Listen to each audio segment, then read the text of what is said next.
For today's video, magluto tayo ng garlic buttered shrimp. Ilagay na natin yung butter. I-melt lang natin yung butter. At sunod, lagyan ng 2 to 3 tablespoon ng oil. Ilagay ang bawang. Prituhin lang natin hanggang sa maluto yung bawang.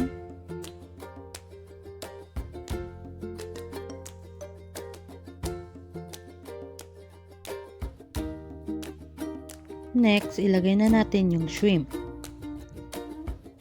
Igisa-gisa natin.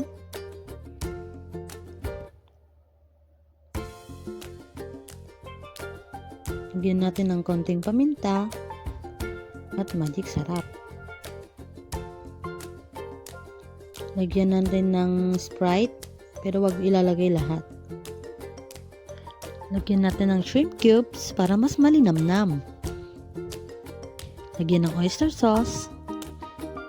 Pakuluan ng konti hanggang sa mag-lessen na yung sabaw at yun, luto na.